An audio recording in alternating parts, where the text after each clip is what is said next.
Muito bem, hoje o Oriente se falando sobre mentira e a gente estava falando, terminamos o último bloco falando o quanto que ela é extremamente maléfica. Perniciosa. Perniciosa, gostei. Porque lá na frente ela sempre, você terminou dizendo que lá na frente ela sempre vai te cobrar algo. De um jeito ou de outro ela sempre está cobrando, pelo menos para as pessoas morais, éticas, responsáveis, ela sempre cobra alguma coisa. Se eu minto hoje para o meu filho, ou minto para alguém, quando ela descobre lá na frente, se descobrir, ela vai cobrar, você mentiu para mim. Mas eu acho que nessa altura do programa a gente já pode deixar as pessoas em casa, viu? Você que nos acompanha pelo Oriente, um pouco mais tranquilas. Porque toda aquela questão, você que pegou o programa agora, eu aconselho a entrar depois no site e assistir ele inteiro, porque está muito interessante as definições que o Paulo e o Reginaldo trouxeram para a gente. Mas existe um lado da mentira que ele é até necessário, instinto de sobrevivência, vamos colocar assim, né? Da parte social, que o professor Paulo definiu como o algodão entre cristais, né? Uma defesa sobre situações frágeis e difíceis de serem lidadas e até necessárias, né? Então, a gente chega aqui, cortei o... aqui mesmo na TV outro dia, alguém cortou o cabelo, fez um negócio meio louco, aí eu achei muito legal. Ele chegou, alguém brincou de manhã cedo e eu estava ali perto e eu brinquei também. Ele falou, eu passei no pet shop. Ou seja, ele mesmo satirizando como tinha ficado. Então, interessante essas situações, porque às vezes a gente também leva para brincadeira, para não ser maldoso, né? Exatamente. A gente leva, que é uma maneira também hábil de lidar com uma situação frágil. Atenuar, exatamente. Né? Então existe um ponto bom, um ponto salutar, e existe a parte perniciosa. Quando a gente começa a manipular e em detrimento do outro, o outro começa a ser prejudicado por aquilo que eu estou fazendo. Aí virou um problema para mim e para o outro, porque lá na frente ela vai me pedir um preço. Exatamente, vai cobrar um preço. E existem, nesse caso, pessoas que são mentirosos patológicos. Embora algumas literatura médica não aceite como doença, mas a mitomania é considerada por muitos uma doença. Mania de mentir. Isso foi descoberto no início do século passado por um médico francês. Então ele diz que o mitomaníaco ele precisa das mentiras para viver. É como um cleptomaníaco? São manias? O cleptomaníaco é de furtar. Isso a literatura já consolidou mais. Sim, mas eu digo, essa atitude contínua é um vício. A mentira também entra nessa linha do vício. Exatamente, inclusive para se socializar. Ele vai conversar com, por exemplo, no caso, se eu sou um mitomaníaco, eu vou conversar com você. Não, vamos para minha casa que eu tenho, meu castelo que eu tenho na Europa. Se diz, você tem? Claro que eu tenho um castelo na Europa. Está aqui uma foto, ele puxa uma foto de um castelo na Europa e ele acha que é dele. E aí vai, não, meu jatinho, a pessoa começa a mentir nos vários níveis. Eu tinha um amigo na infância, a gente brincava muito com ele. Primeiro ele se achava que jogava bola melhor que o Pelé. E depois achava que compunha músicas para o Roberto Carlos. Então ele era mitomaníaco. E para chegar perto da gente, ele sempre tinha uma mentira pronta. Essa pessoa acredita no que ela está dizendo? Na maioria das vezes, sim. Outras vezes, não. Mas ela tem que mentir para chegar perto de você. Você ia comentar, Reginaldo? Acho que vale ressaltar um ponto da mitomania. Eu acho que é um processo que vai levando a pessoa a se tornar um mitomaníaco, né? Porque, de certa forma, a mentira ela tem uma questão de vício também. Se eu tenho uma baixa autoestima e eu conto uma história e fico melhor, me valorizando e as pessoas me dão atenção, essa atenção, de certa forma, ela melhora, essa autoafirmação melhora um pouquinho minha autoestima. Me ajudou. E a pessoa ela vai mentindo aqui, mente ali, mente ali, mente ali, e sem ela perceber, ela vai se viciando com essa mentira, né? E aí chega esse padrão comportamental de estar uma mentira compulsiva, né? Exatamente, mentindo durante todo o tempo. Agora, Paulo, eu vou voltar no pagar o preço. Nos retiros eu comento sobre isso, porque lá em casa eu comecei a fazer, eu sempre gosto de usar o meu parâmetro nesse sentido, porque a gente começa a se comportar de uma maneira mais verdadeira, até a esposa, até as filhas, as coisas começam a ficar mais amenas, mais tranquilas, mais serenas. A gente lida com a realidade com mais tranquilidade, que está todo mundo falando a verdade.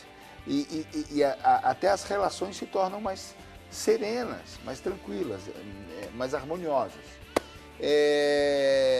Mas isso tem um preço. Aí eu vou voltar na questão do preço, porque se eu vou pagar um preço sendo mentiroso, e se eu vou pagar um preço aqui manipulando uma situação, sem me importar, amanhã eu dou um jeito, né? Às vezes é uma situação drástica e eu, como eu falei do profissional, do piloto, a gente falou do político, e se ele é franco naquela hora e paga um preço pela franqueza dele, né? Mesmo em detrimento, pelo menos de impacto no primeiro momento, vai denegrir a imagem dele, mas o que vem depois vai melhorar a imagem dele, né? Então, aqui eu pago um preço por ser franco, aqui eu pago um preço por ser mentiroso. Já que temos que pagar um preço, não é melhor pagar um preço por aquilo que vale a pena? Nem sempre nós conseguimos definir o que vale a pena. Ah, tá. E o segundo, as pessoas que querem pagar o primeiro preço é o imediato. A mentira de imediato. Aí entra no vício. A mentira de imediato, ela livra a pessoa. A longo prazo, ela prejudica. É o caso do pai que diz, olha, para de chorar, que amanhã eu te levo no parquinho. Naquela hora a criança parou. Na mesma hora a criança parou de chorar. No outro dia, pai, o senhor vai me levar no parquinho? A criança diz, hoje eu não posso, mas ontem você prometeu para mim. Então, o preço cobrado no outro dia, a criança emocionalmente, aquilo pode atingir. Você não está cumprindo o que você disse para mim. Então, de imediato, a mentira pode livrar a pessoa. E numa sociedade imediatista, isso funciona muito. E vai aumentar mais o grupo de mentirosos numa sociedade mais Exatamente. E existe o que eu chamo de teia de mentiras. Porque do lado dessa mentira, para amarrar essa mentira, vem outra. Para amarrar outra, né? Vem outra. Para justificar, vem outra. A pessoa vai criando uma teia de mentiras. Quando ela se vê, ela própria está enrolada. Então eu falo sempre, procurem a verdade. Digam a verdade para a criança. Embora naquele primeiro momento a verdade possa ser... Existem formas de dizer também. Claro. Existem formas de dizer, mas digo a verdade, que no outro dia, quando ela for cobrar, olha, eu não vou quando eu puder, eu vou te levar no parquinho. Mas amanhã, não. Então a criança passa a ter mais confiabilidade na mãe. É isso que eu disse. Entendeu? Então o grande que é não na hora da mentira, porque a mentira a pessoa pensa no imediato. Não, e a gente. E vocês trazem umas questões para a gente que nos ajudam como leigos, que é essa pequena diferença que você fez aí. Né, que a gente normalmente não faz. Não chora que amanhã eu te levo no parquinho. Bastaria dizer, não chora que a qualquer hora a gente vai no parquinho. Quando eu puder. Quando der, o pai vai te levar no parquinho. Já serviu de uma alternativa mais serena. Eu posso programar, mas eu vou ter que levar no parquinho de qualquer maneira. Exatamente. Porque a criança cobra. E ela cobra, e pra gente, às vezes não é tão emocionalmente comprometedor como é para a criança. Porque a criança... Existe uma teoria chamada viés da verdade. O viés da verdade, na psicologia, diz o seguinte, que todos nós tendemos a acreditar no que o outro diz de forma incondicional. Ou seja, eu pergunto, qual é o seu nome? Laércio. Eu acreditei. Se não viesse o viés da verdade, você tem certeza que esse é o seu nome? Cadê a sua identidade? Me mostra. Aí você mostra essa identidade é verdadeira ou falsa. Então, tudo que você me diz, eu vou acreditar. Numa conversa, tudo que as pessoas dizem, nossa tendência é acreditar de imediato. E aí eu vou voltar ao seu exemplo dos Estados Unidos com o político, porque nos Estados Unidos você vai chegar nos Estados Unidos e eles perguntam, você está trazendo arma? Aí você ri e fala, não, claro que não. Só que se você estiver trazendo, acabou, você vai preso só pelo que você disse que não traria e está trazendo. Exatamente. Você é condenado pela palavra. Eu falo o seguinte, lá, não se comparando à sociedade, sim, né? Nossa sim. sociedade é maravilhosa em alguns pontos, a deles, e tem todo esse... Todas elas têm pontos. Mas aqui, por exemplo, nós somos tratados pelo governo como mentirosos. É verdade. E lá nós somos tratados como aqui, verdadeiros. Outro dia, eu fui obrigado a fazer eu reconheci a assinatura em outra cidade. Quando eu cheguei na minha cidade, eu tive que reconhecer o reconhecimento do reconhecimento. Entendeu? Gente. O princípio lá Tá faltando viés da verdade. as estradas não tem radar. Porque cabe a pessoa não passar dos 120, 130. As nossas aqui são todas com radar porque nós passamos. Então, é questão cultural. Não estou dizendo que a cultura dele é melhor que a nossa. Cultural. Mas aí vou voltar na criança. Educativa, né, Reginaldo? Porque o pai é quem a criança mais espera confiar, mais espera a verdade. É a pessoa no mundo, o pai e a mãe, que traz a maior referência. Se essa pessoa foge com o viés da verdade e falha e mostra para a criança, ensina para ela que ela não pode confiar em ninguém, nem... Tem até aquela piadinha tem a piadinha do turco que faz isso, né? A gente brinca com essa coisa do turco.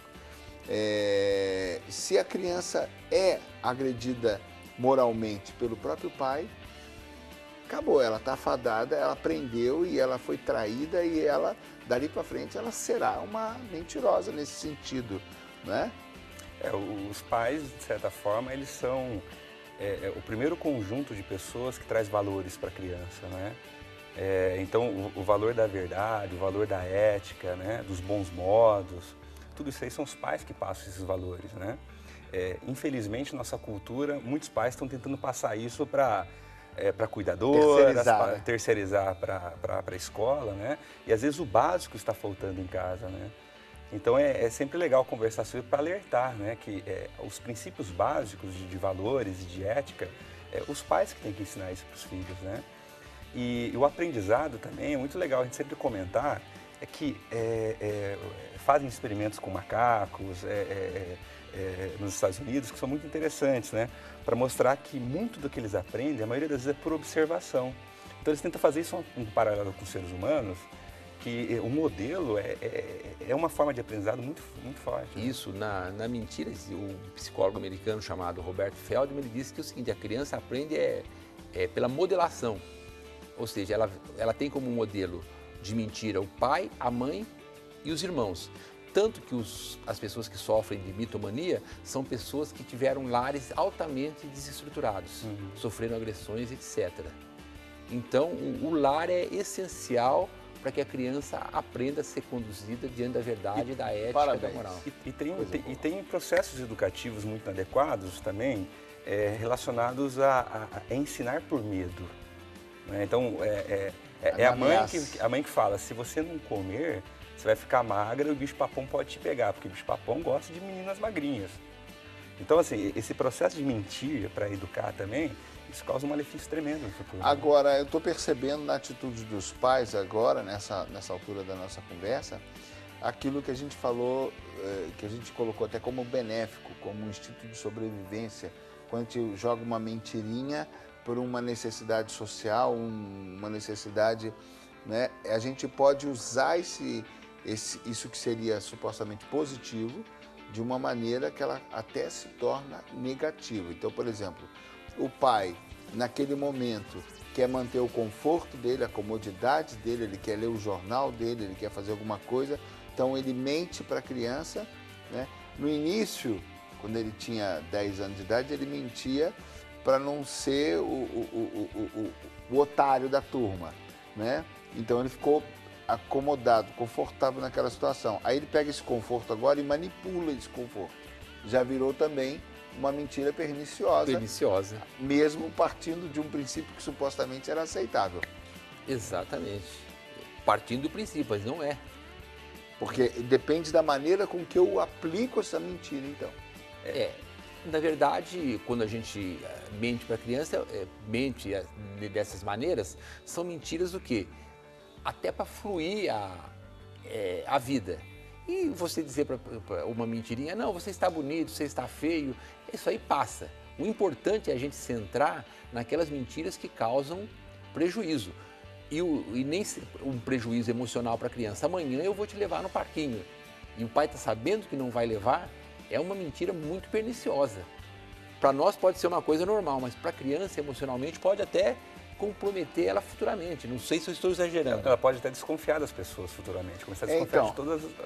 as falas das outras pessoas. Aí a gente volta naquela questão que a gente chama na fé de conversão, né?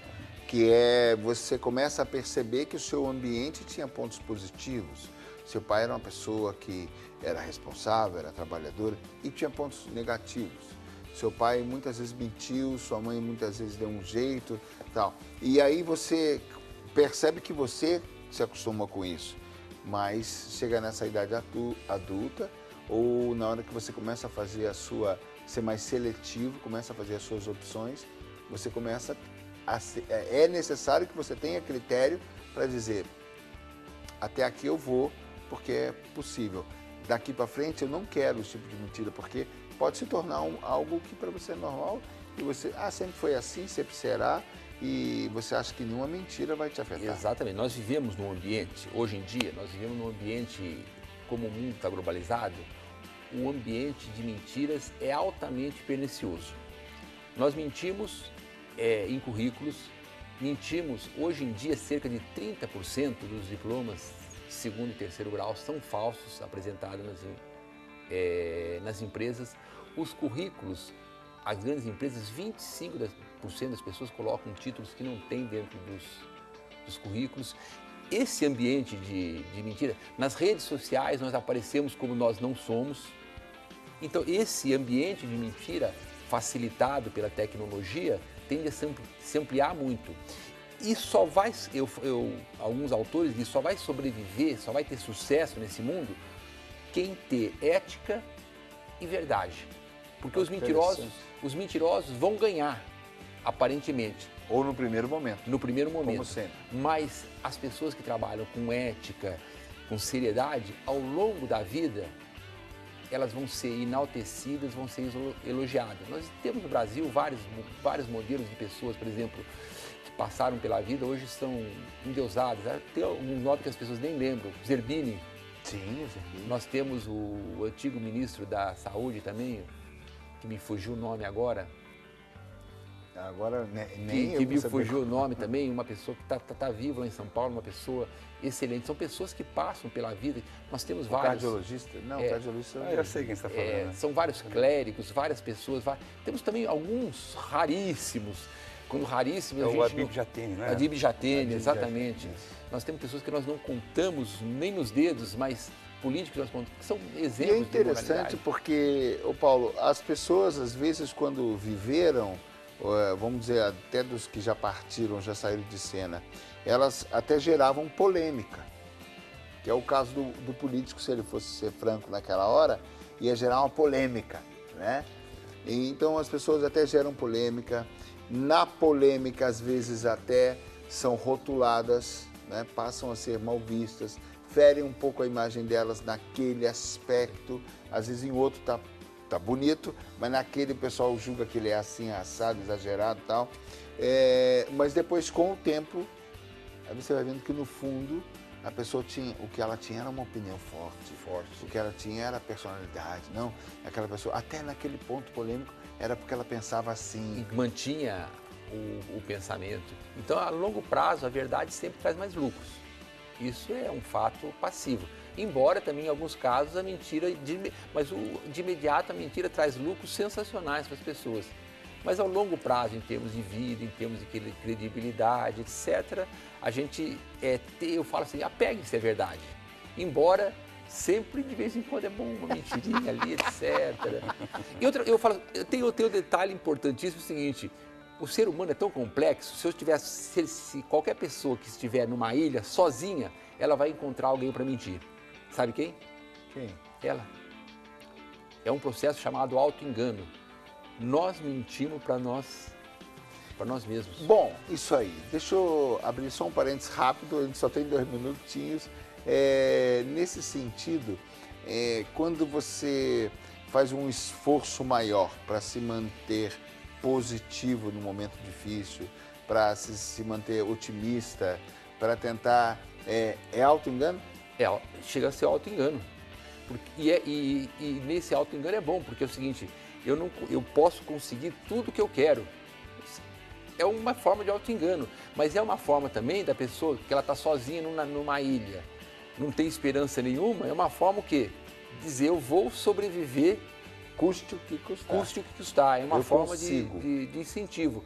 E existe o auto-engano negativo, que a pessoa acha que pode tudo. Isso daí... Sim, mas até conheço uma biografia de uma pessoa que a mãe dela, ela teve uma infância muito difícil, a mãe dela dizia, você consegue, você consegue. E ela cresceu com essa voz na consciência. Então, isso gera na pessoa uma reação, né? O Reginaldo, a pessoa sempre vai procurar alternativas. Isso. Não é verdade? Como o Paulo disse, também acredito nisso. O auto-engano, ele tem o auto-engano que traz vantagens e tem o auto-engano que traz desvantagens, né? Que entra também no exagero. Então, vamos dar um exemplo de uma pessoa, por exemplo, que ocorre uma separação, né? Então, essa pessoa sofre muito, mas ela usa o seguinte auto-engano: eu sou mais eu. Quer dizer, ela começa a se valorizar. O fulaninho perdeu uma pessoa fantástica, poderia estar comigo e estaria muito feliz, mas ele não quis ficar comigo, então ele perdeu muito. Então, esse é um auto-engano positivo, porque a pessoa não vai deprimir, a pessoa não vai adoecer emocionalmente, vai sobreviver. Agora, um auto-engano prejudicial é aquela pessoa que ela começa a se achar muito e ela não tem competência em nada, e esse se achar muito faz ela sempre fracassar, sempre perder, sempre errar. Ou seja, ela não consegue ter também uma autocrítica para tentar corrigir alguns comportamentos dela, né? Eu estou me contendo aqui para dizer que esse auto-engano transforma a pessoa em presidente.